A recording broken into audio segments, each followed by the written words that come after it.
นี่เฮามาสม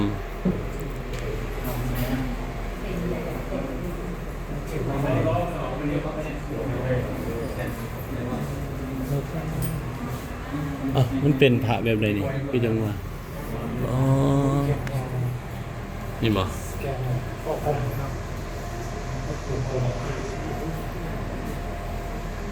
ันเกี่ยวกับมันเกี่ยวกับฮะนี่สถิติกระถาการฉีดเลือดของวนอยู่พื้นฐานเข้าโอเคนี่บ่พระบรมสารีริกธาตุพระบรมสารีริกธาตุก็ได้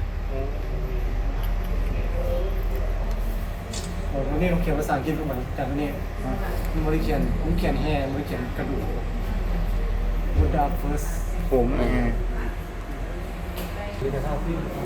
สาธุ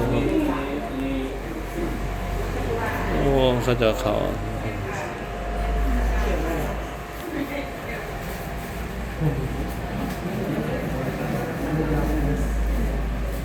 แต่เสียงเยอะมาก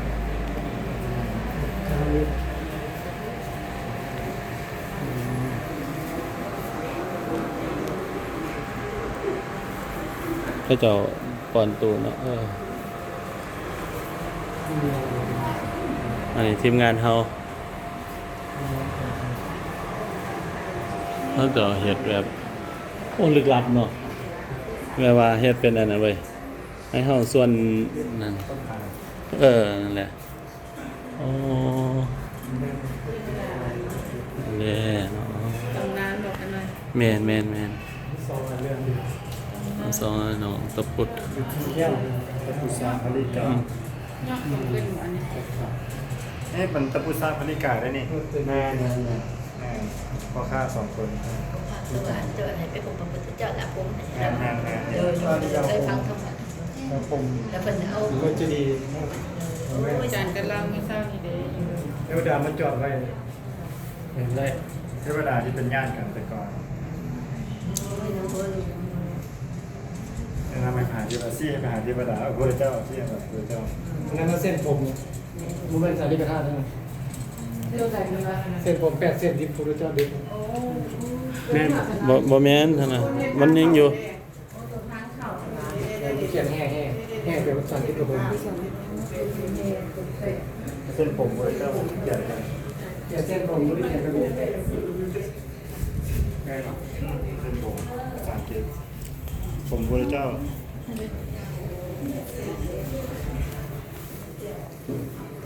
อ๋อเนาะครับอีดีเนาะเพิ่นเฮ็ดนี่เนาะ พระเจดีย์ตัวนี้ข้างเนาะเพิ่นเฮ็ดเป็นล็อกเป็นอันนั้นเนาะบอกเขาเลยมาดู พระเจ้าพระพุทธเจ้าผมไป แค่มุกคนนี้ผมให้นะผมให้นี่เป็นเงินแค่พ่อพระเจ้าผมให้เป็นสั่งผมเกี่ยวสั่ง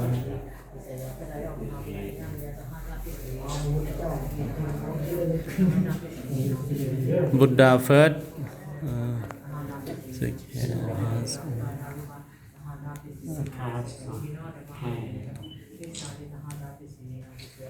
ปรากฏเจดีย์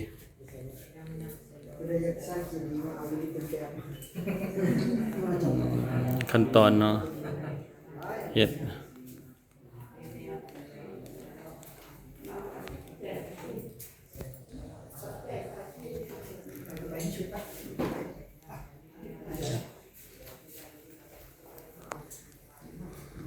อ๋อ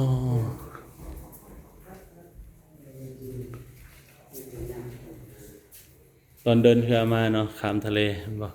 อ๋อเงินหน้ารักเอาไป2 เส้น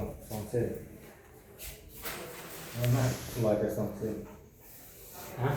เงินหน้าลอยเส้นผมไป2 เส้นน้ำแบ่งมา2 เส้น แบ่งเอาไป2 เส้น เวลาเขาติว่าไม่มาขอเลยว่า มันมีดื้อเดียว ระวังนะ รักบาลีเป็นภาษาอังกฤษเป็นภาษาอะไร ข้อไปพอ มาขอ แล้วก็ข้างนอกนาเนี่ยร้อยน้ ผมไปขอพระพุทธเจ้าเลยเจ้าไปยืน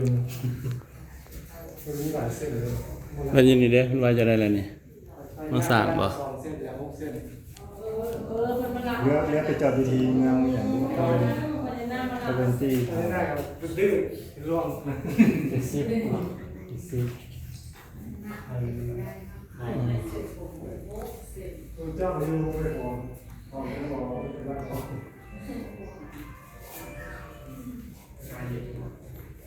อ๋อมันบ่นี่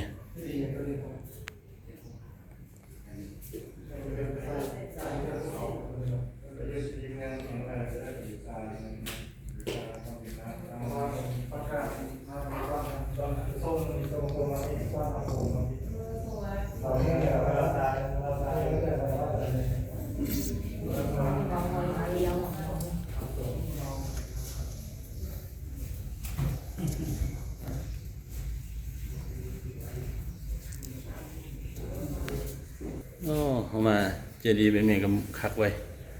เฮ็ดคือจังเนี่ยตัวนี้เป็นแกะสลักใหม่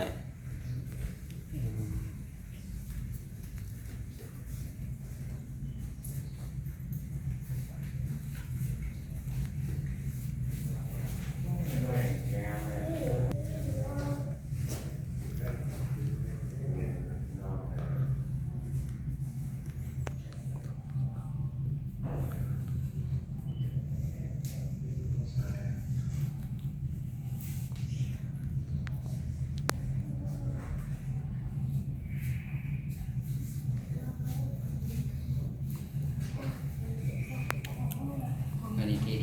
ที่มันนั้นเส้นผม หืม ที่มันไก่เส้นผมนะ ได้มาแล้วก็อันนั้นมาเฮ็ด 2 4 7 นะเลยเขียนเปลี่ยน 8 เส้นกับ8 เส้นครบคือเก่าเลย นักบอลได้ที่ผมจะเอาเหมือนกันเลย ตอนนี้หน้าคนนอกที่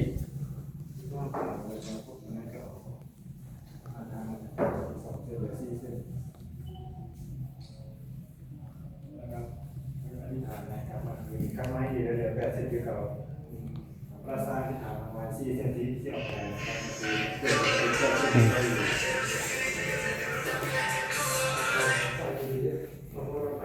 ออกไปครับผู้ได้กำลังคือ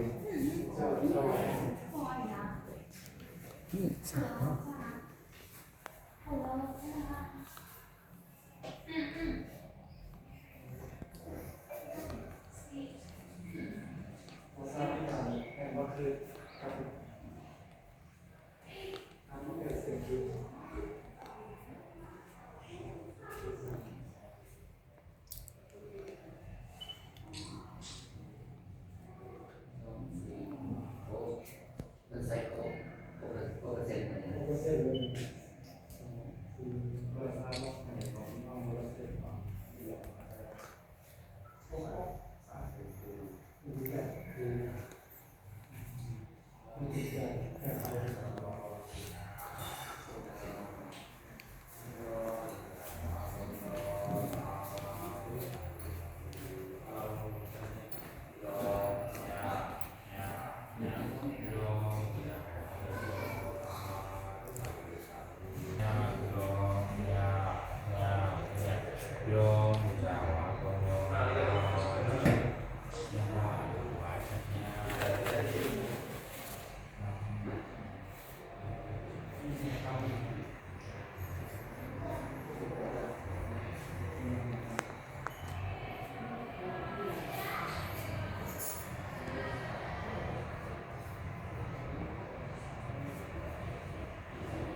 มันกว้างเท่าไหร่ครับ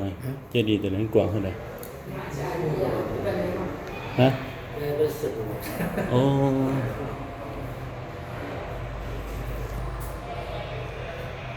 อันนี้แสดงว่าเพิ่นเฮ็ดเป็นการจำลองบ่ขนาดนั้นว่าจะได้นี่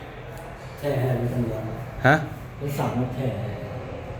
อ๋อคือว่าปกติอันนั้นยังก็เกษาของเพิ่นว่าแม่นอยู่สเวดากองบ่ครับอ่ะอยู่นี่คือ2 ว่าไงเนาะ อืม อ๋อเขาต้องออกกันบ่นี่อ่ะโอ้มองเขาออกมาบ่เขามาบ่โอ้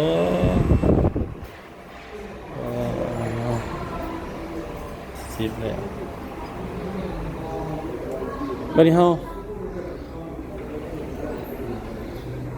ออกมาเลยครับก็พอดี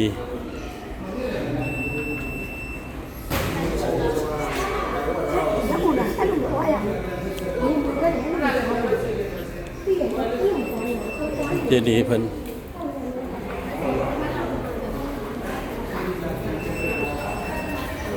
ทางเขาหนึ่งวันนี้เขาออกมาแล้ว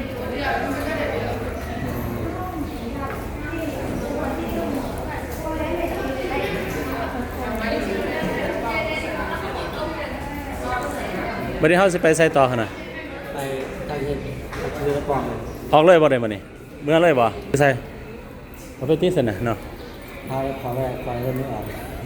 เฮาจะไปเบิ่งพระทันใจเนาะนี่เพิ่นจะเริ่มจะบูรณะแล้วโอ้ยอมรับเพิ่นออกไอเดียคักเลย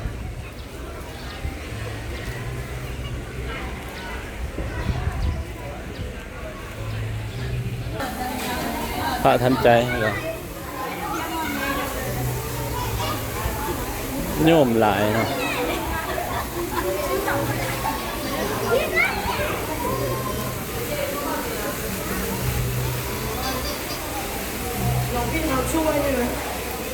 ที่ปัญญาอยู่ตรงนี้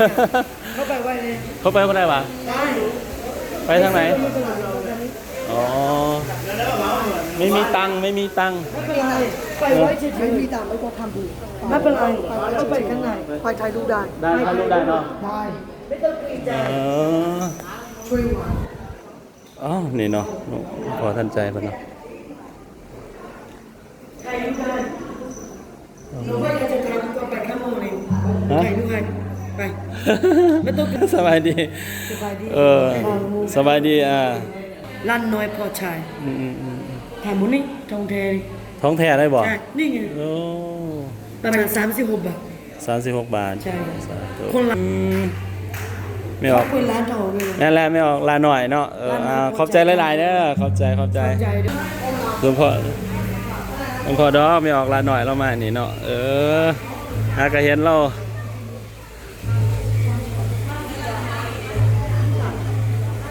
นี่เจดีย์สาธุอยู่ดีมีแห่งเด้อตัวญาติโยมผู้ใดได้เห็นคลิปนี้เนาะขอให้ได้บุญได้กุศลขอแบ่งบุญแบ่งกุศลที่ได้มากมาเบิ่งพระบรมสารีริกธาตุเนี่ยพระเนาะอยู่นี่อยู่เจดีย์